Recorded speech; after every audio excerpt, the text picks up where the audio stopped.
देखिए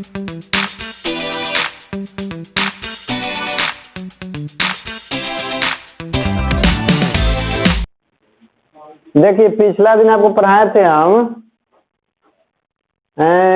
नाइट्रिक अम्ल के उत्पादन।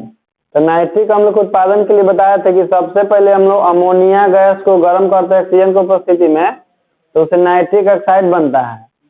और फिर नाइट्रिक ऑक्साइड को ऑक्सीजन के साथ ऑक्सीकरण करते हैं तो बनता है NO2 गैस बनता है। और NO2 को जब हम लोग अवशोषण कक्ष में ले जाते हैं, अवशोषण NO2 को ले जाकर के जल से विक्रिया कराते हैं तो नाइट्रिक अम्ल में परिवर्तित हो जाता है। इसका 3 गो स्टेप था, पूरा व्याख्या आपको लिखवा दिए हैं। देखिए उसका चित्र क्या है समझ लीजिए। जैसे ये देखिए एक व्यवस्था है जिसमें हम लोग अमोनिया गैस और वायु के मिश्रण को प्रवेश कराते हैं। ये जो दिखाई दे रहा है ना, एक क्वार्ट्ज का एक प्लेट है जो इधर बीच से गैस को होकर के जाने से रोकता है। तो देखिए गैस या तो इधर से इधर जाएगा ना, लेकिन इधर से घेरा हुआ है। तो ये होता है इस्पात, ये होता है प्लेटिनम का जाली होता है, प्लेटिनम का जाली होता है। तो यही जाली से होकर के गैस इधर की ओर निकलता है।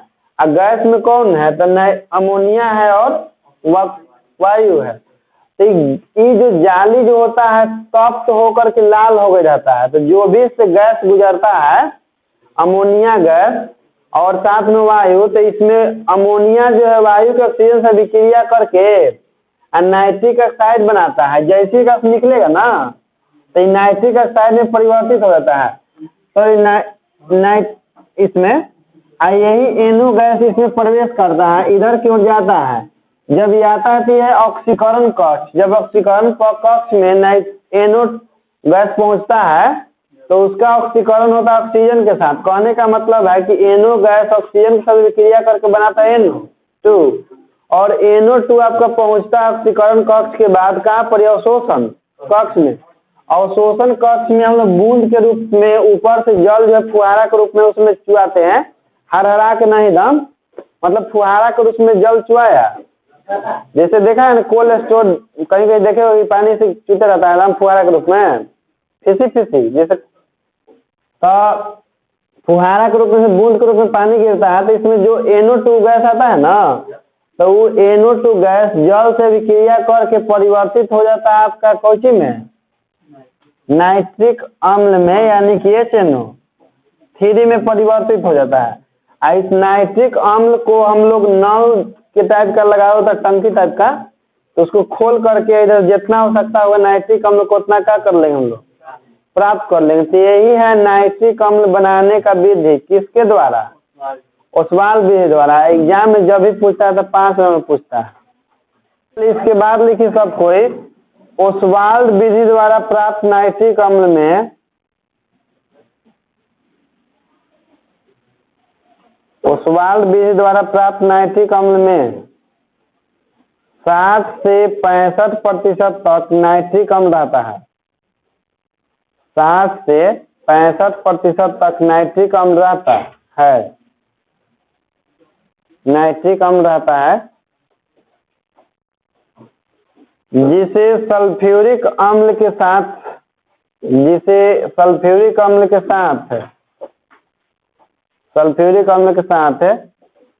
स्त्रावित करने पर 98% सांद्रता वाला नाइट्रिक अम्ल प्राप्त होता है। 98% सांद्रता वाला नाइट्रिक अम्ल प्राप्त होता है।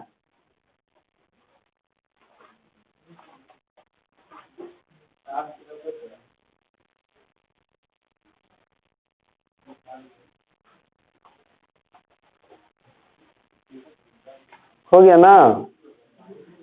चल इसके बाद लिखिए आप लोग, यहाँ से नाइट्रोजन की यौगिक खत्म होगी। अब यहाँ से लिखिए फास्फोरस आप लोग पढ़ना है। लिखिए था फास्फोरस, लिखिए फास्फोरस एक अधातु तत्व है।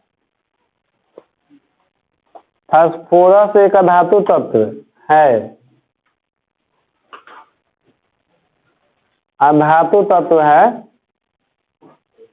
जिसका अणुसूत्र P4 होता है, जिसका अणुसूत्र P4 होता है।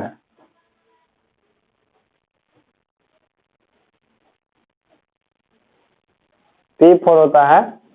अब लिखिए फास्फोरस के टॉपिक, फास्फोरस के विभिन्न अवरूप, सॉरी अवरूप नहीं अपरूप, फास्फोरस के विभिन्न अपरूप।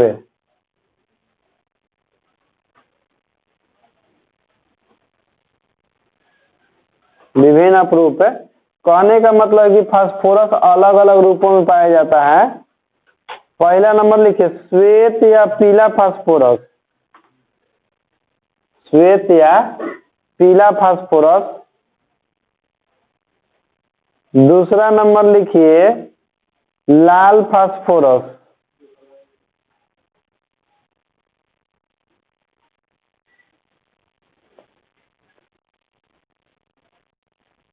लाल फास्फोरस। तीसरा लिखिए सिंदूरी फास्फोरस, सिंदूरी फास्फोरस जो सिंदूर के कलर का होता है। उसके बाद लिखिए काला फास्फोरस,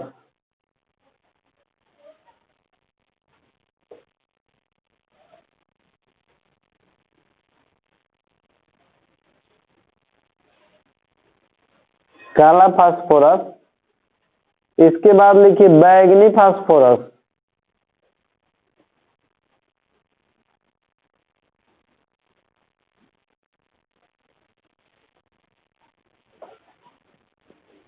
हो गया ना। देखिए जैसे कि फास्फोरस इतना है तो फास्फोरस तो बहुत सारा है, लेकिन हम लोग को मुख्य मुख्य पॉइंट पढ़ना है एग्जाम की दृष्टि से, ज्यादा हम लोग को डिटेल में नहीं पढ़ना है क्योंकि समय बहुत कम है। इसलिए चलिए श्वेत फास्फोरस लिखिए, श्वेत फास्फोरस के गुण लिखिएगा। एकदम हम टू द पॉइंट लिखा रहे हैं, फालतू नहीं लिखाएंगे एक को। श्वेत फास्फोरस के गुण, जैसे गुण तो बहुत सारा है लेकिन हम वही गुण लिखाएंगे जिसका संबंध एग्जाम से बन रहा है। जैसे श्वेत फास्फोरस जो है प्रकृति में पाया जाता है, संयुक्त अवस्था में पाया जाता है, उसको प्राप्त किया जाता है खनिज से, दूसरे खनिज से।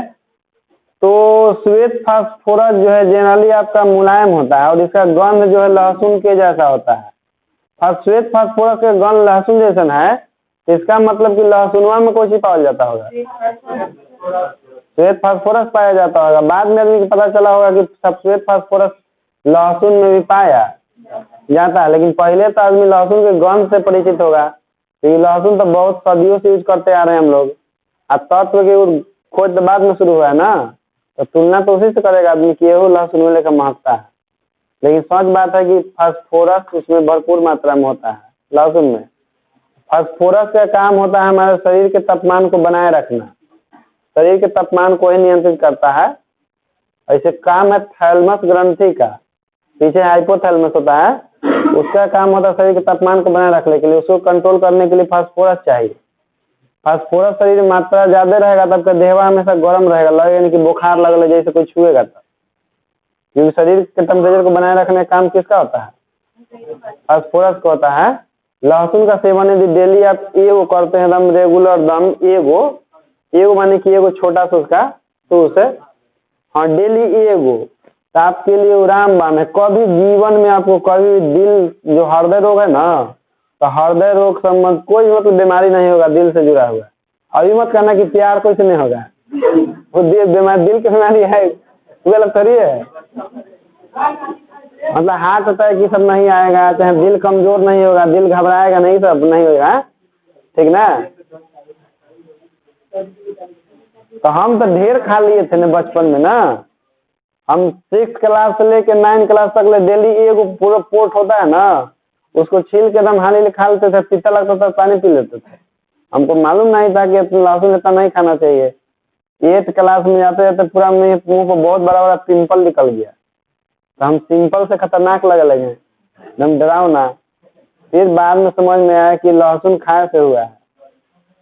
हाँ, तो फिर टेम्परेचर को कम किए, में नीम के पत्ता पेड़ पर चढ़ चढ़ के या तूर कदम चबा जाते थे। जैसे पेड़ पर चढ़ रहे हैं, तूर के चबा गए, रसवा घोट गए, पतवा क्या कर दिए।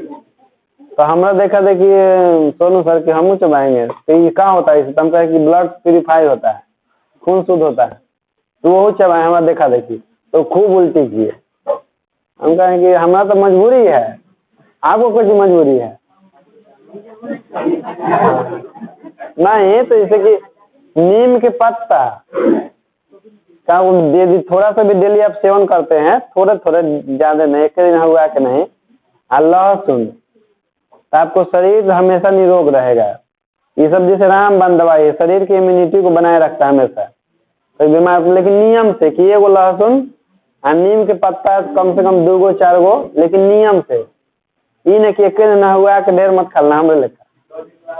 हाँ, चल लिखिए पहला नंबर लिखिए, श्वेत फास्फोरस लिखा है ना, इसका लहसुन जैसा गंध होता है, इसका लहसुन जैसा गंध होता है, इसका लहसुन जैसा गंध होता है।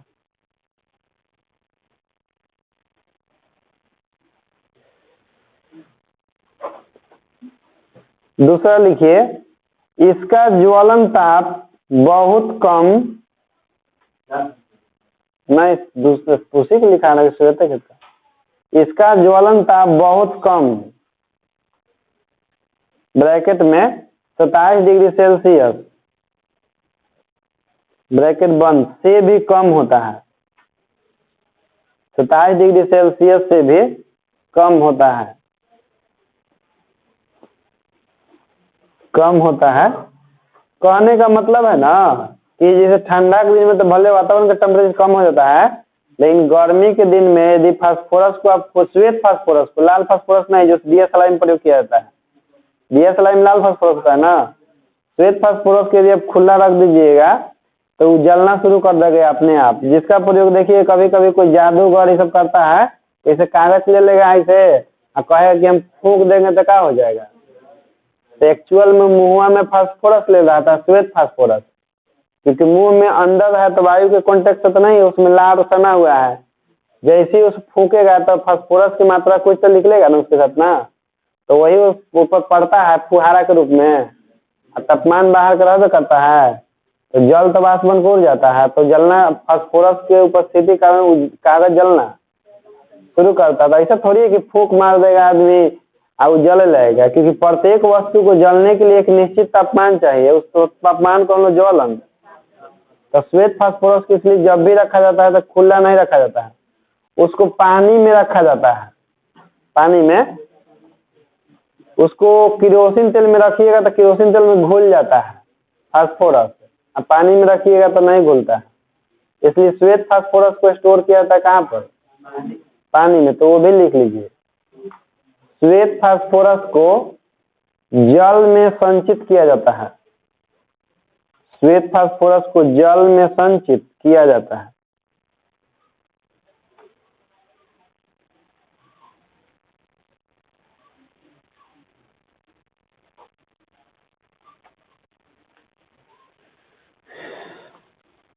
तो ये ना,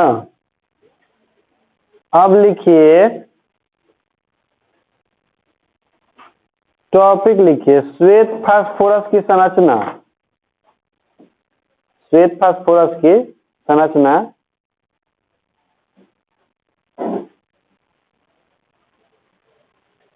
श्वेत फास्फोरस का संरचना। सूत्र तो P4 होता है, कोई भी फास्फोरस कहेगा तो अगर फॉर्मूला क्या बताइएगा, P4। संरचना में डायरेक्ट लिखिए, श्वेत फास्फोरस का अणु सूत्र P4 होता है, श्वेत फास्फोरस का अणु सूत्र P4 होता है, P4 होता है, जो चतुष्फलकीय संरचना का निर्माण करती है, जो चतुष्फलकीय संरचना का निर्माण करती है, चतुष्फलकीय संरचना का निर्माण करती है।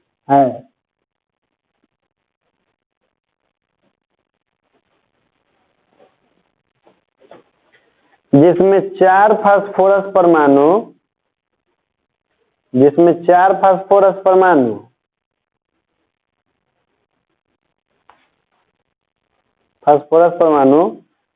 सहसंयोजक बंधन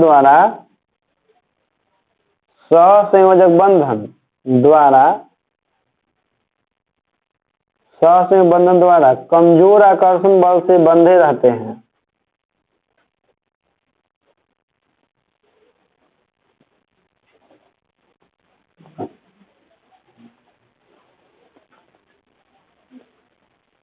कमजोर आकर्षण बल से बंधे रहता है।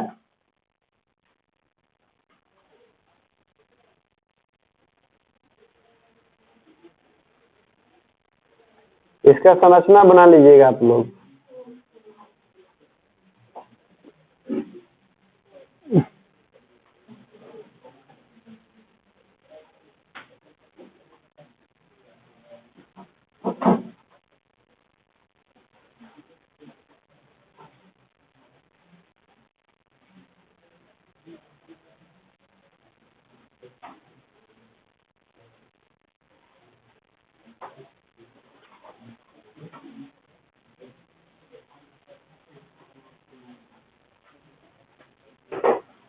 क्वेश्चन लिखिए इसके बाद कि श्वेत फास्फोरस सामान्य ताप पर क्यों जलने लगता है।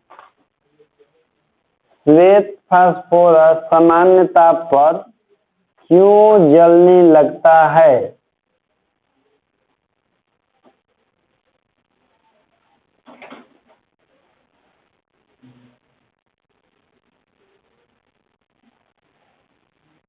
काहे जलता है? क्योंकि सूत्र होता है P4 और इसमें इसके परमाणु जो होते हैं कमजोर आकर्षण बल के द्वारा बंधे होते हैं। तापमान मिलता है, ऑक्सीजन से विक्रिया करके जलना शुरू कर देता है।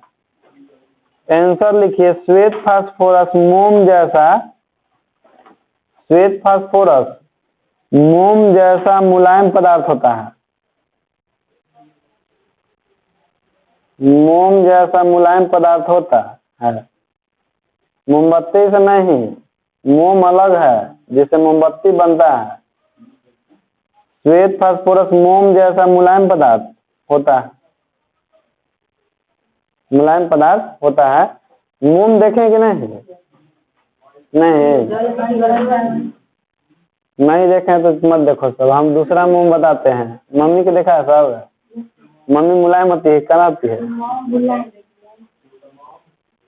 हम दूसरा नहीं बता रहे हैं, हम वाला मोम थोड़ी बता रहे हैं। देखने नहीं किया तो बताएंगे तो क्या समझेंगे। अरे मधुमक्खियों की छत्ता देखा है सब? ओकरा मुलायम पदार्थ जो होता है ना तो मोम ही होता है। मधुमक्खी की छत्ता में जो मुलायम पदार्थ होता है, रसवा नहीं, वो मोम से ही बना होता है। प्राकृतिक रूप में पदार्थ है। हम आपको दिखाना चाह रहे हैं कि वैसा ही मोम होता है, सेम टू सेम।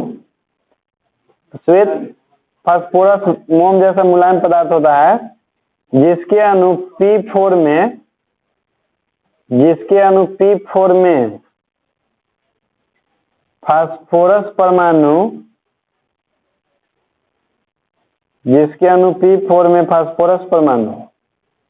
एक दूसरे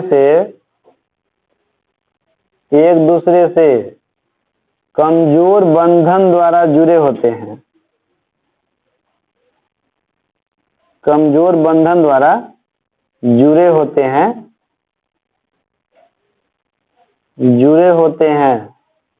जो सामान्य ताप पर बंधन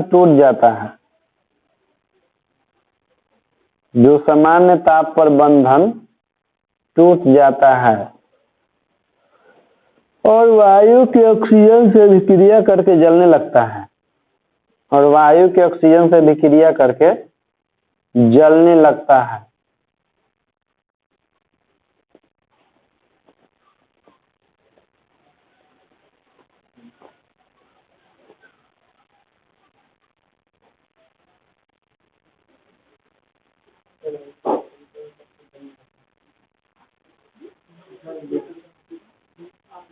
जलने लगता होगा ना। चलिए इसके बाद आप लोग लिखिए, जैसे देखो लाल फास्फोरस जो होता है ना, तो श्वेत फास्फोरस को ही हम लोग जब गर्म करते हैं कोल गैस के साथ इसके बाद लाल फास्फोरस पढ़ना है। तो जब श्वेत फास्फोरस को कोल गैस के साथ गर्म करते हैं, कोल गैस यानी कि CO2, क्योंकि क्वेश्चन को गैस होगा कोयला वाला तो क्या CO2 जरूर होगा। कोल गैस के साथ आयोडीन की उपस्थिति में गर्म करते हैं तो परिवर्तित हो जाता है आपका लाल फास्फोरस में, यानी कि लाल फास्फोरस कोई लाल फास्फोरस नहीं है। श्वेत फास्फोरस को कार्बन डाइऑक्साइड की उपस्थिति में आयोडीन के सहायता से गर्म करते हैं तो किसमें परिवर्तित होता है? लाल फास्फोरस, जिसका हम लोग प्रयोग DS लाइन करते हैं ना। तो चलिए डायरेक्ट लिखिए आप लोग कि श्वेत फास्फोरस और लाल फास्फोरस में अंतर। श्वेत फास्फोरस और लाल फास्फोरस में अंतर।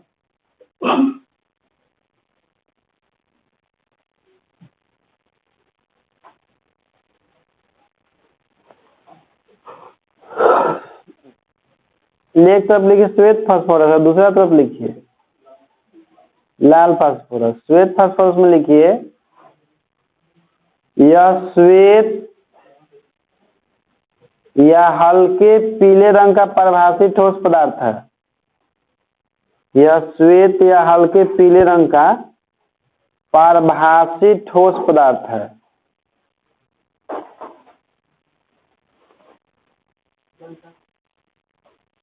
उधर लिखिए यह लाल रंग का अपारदर्शी ठोस पदार्थ होता है।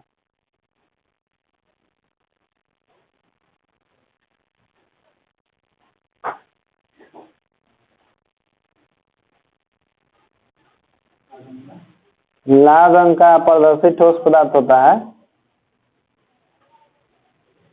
दूसरा लिखिए श्वेत फास्फोरस में यह लहसुन के समान गंध वाला होता है। यह लहसुन के समान गंध वाला होता है।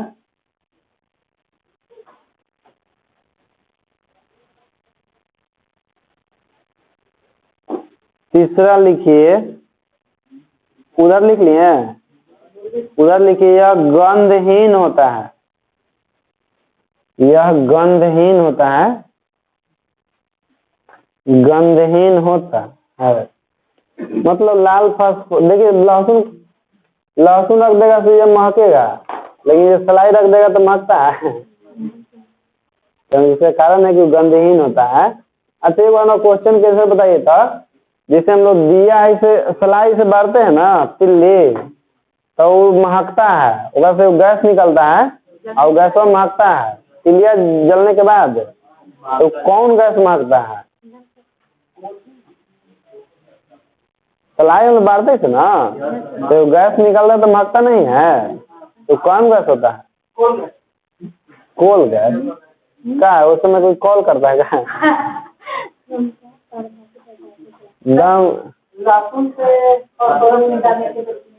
देखो सुनो, इसका सुनो ना, फास्फोरस है, ऑक्सीजन की उपस्थिति में जलता है तो बनता है फास्फोरस पेंटाऑक्साइड। यही गैस है फास्फोरस पेंटाऑक्साइड। जो हम सलाई बारते हैं ना, नाक में जाता तो महकता है ना, तो यही गैस महकता है P2O5। समझा? अच्छा महकता है ना, सोना सोना। कै गो लिखे? तीसरा लिखिए श्वेत में यह विषैला होता है। तो ये मत कहना कि लहसुन खाते तो मर कहने जाते हैं, क्योंकि वो अवशोषित लहसुन फास्फोरस होता है, खनिज वाला नहीं। यह विषैला होता है। और उधर लिखिए यह विषैला नहीं होता है।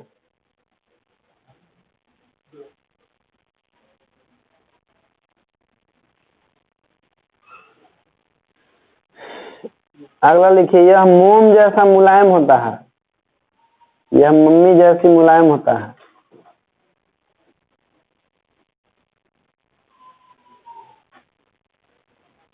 नहीं, अभी कठोर तो खाली पीता होते हैं निर्दयी।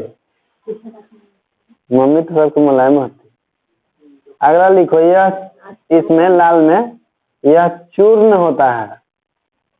चूर्ण माने बुकनी।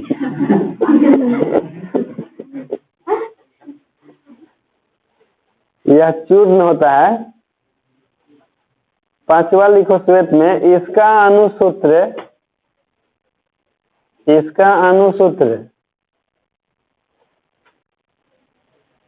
P4 होता है।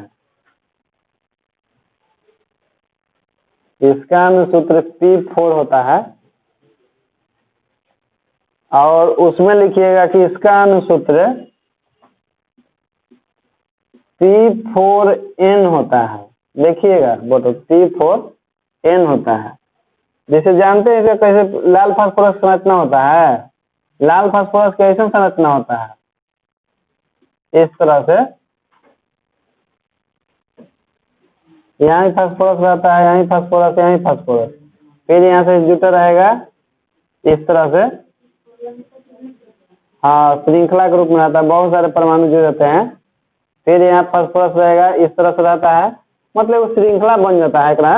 जैसे देखिए इसमें कई 4 गो फास्फोरस अणु है ना, और फिर एकदम 4 गो है।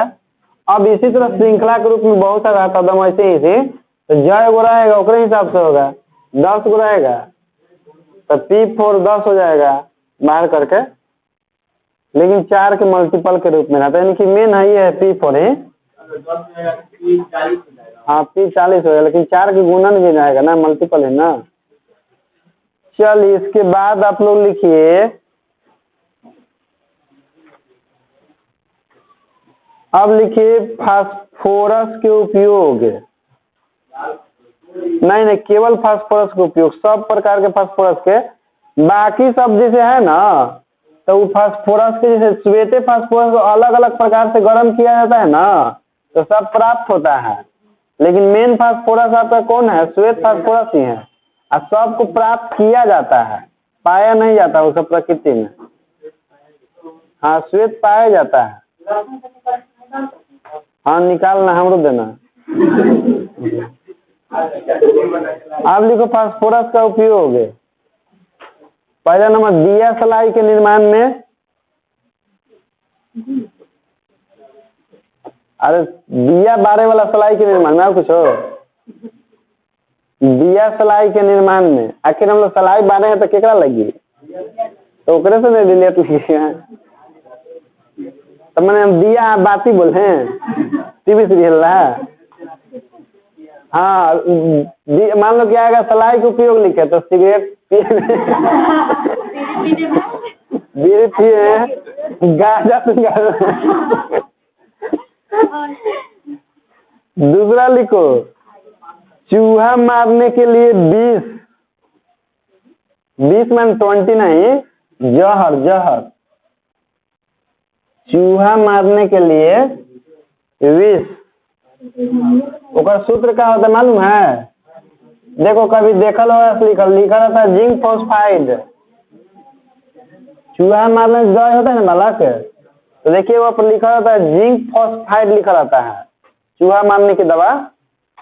हाँ, तो क्या बोले, चूहा मारने के लिए 20 ब्रैकेट में Zn3P2 कोमा, आतिशबाजी के समान, आतिशबाजी आसमान में होता है ना, जहाज के द्वारा अलग अलग रंग बिखेरा जाता है, एयरफोर्स से बिखेरता है ना, तो उसमें भी लाल ये सब फास्फोरस का उपयोग किया जाता है।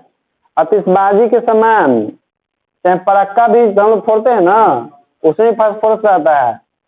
फिर कोमा, अग्निबम,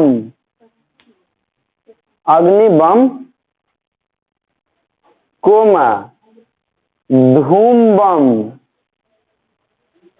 धुआं उत्पन्न करे वाला, इन धूम बम इत्यादि बनाने में।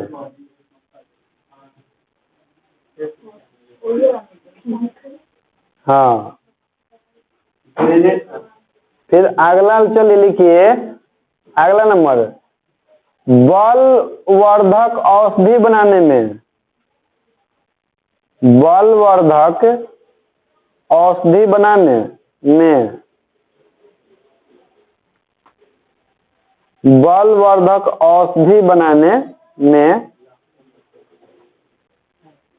हो गया। फिर इसके बाद लिखिए फॉस्फीन बनाने में,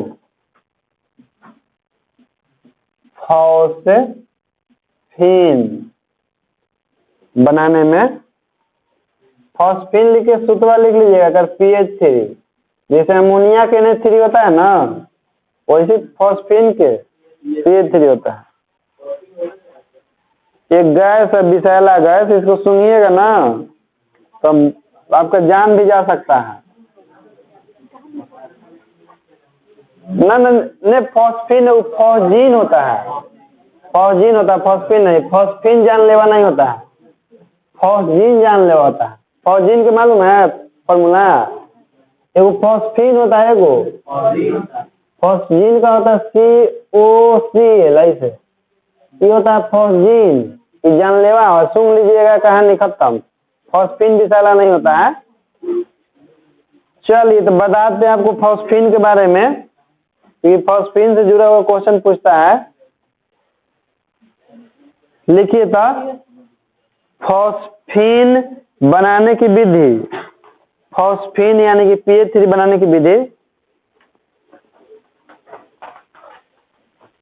लिखिए। श्वेत फास्फोरस को कोल गैस या अक्रियाशील गैस, श्वेत फास्फोरस को कोल गैस या अक्रियाशील गैस, अक्रियाशील कोई अक्रियाशील कोल गैस या अक्रियाशील गैस के वातावरण में NaOH के सांद्र विलयन के साथ गर्म करने से, NaOH के सांद्र विलयन के साथ गर्म करने से फॉस्फीन गैस निकलती है, फॉस्फीन गैस निकलती है, फॉस्फीन गैस निकलती है।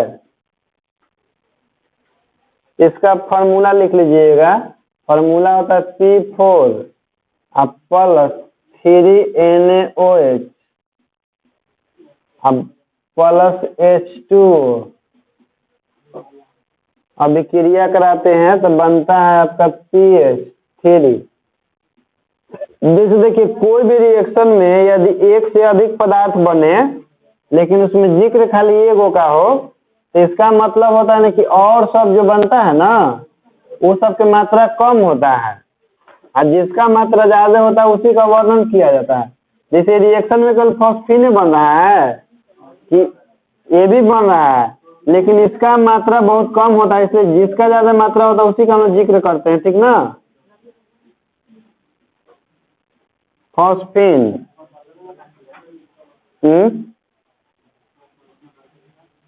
यौगिक है।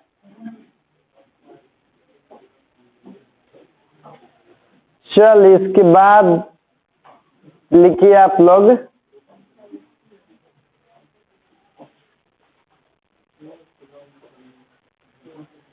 बोल रहे हैं, नोट लिख लीजिए।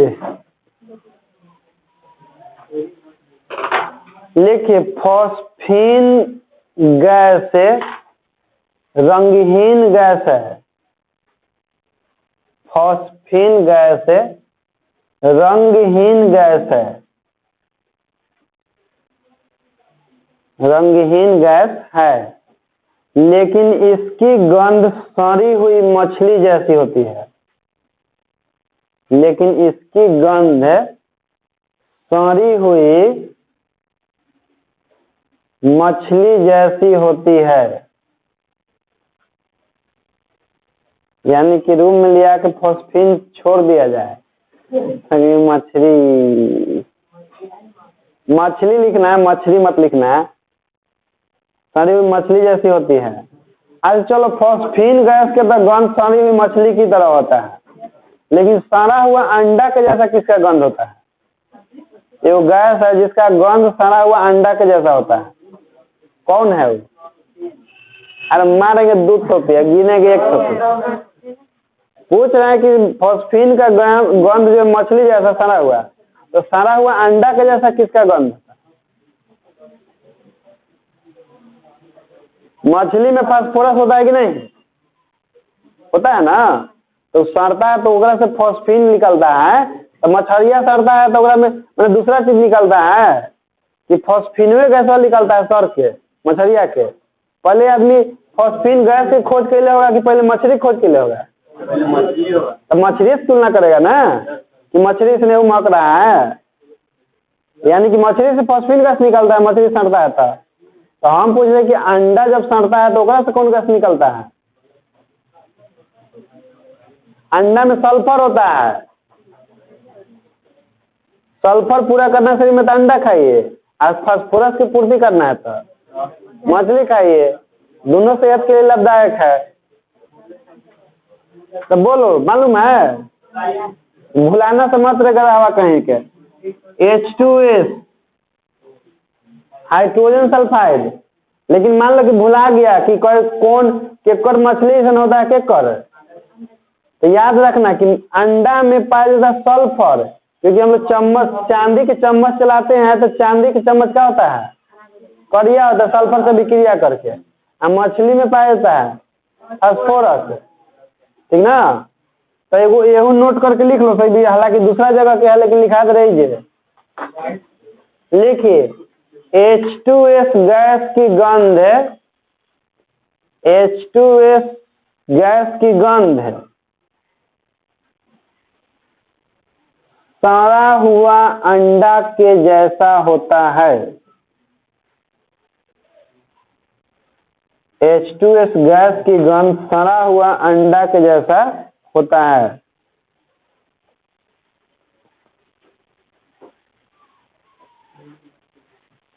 चलिए अब लिखिए फॉस्फीन का उपयोग, फॉस्फीन का उपयोग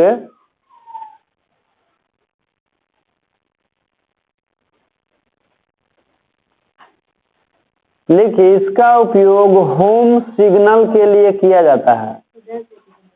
नहीं नंबर देख लिखो, नंबर वो जियो को होना चाहिए। फॉस्फीन का उपयोग, इसका उपयोग होम सिग्नल के लिए किया जाता है, होम सिग्नल के लिए किया जाता है।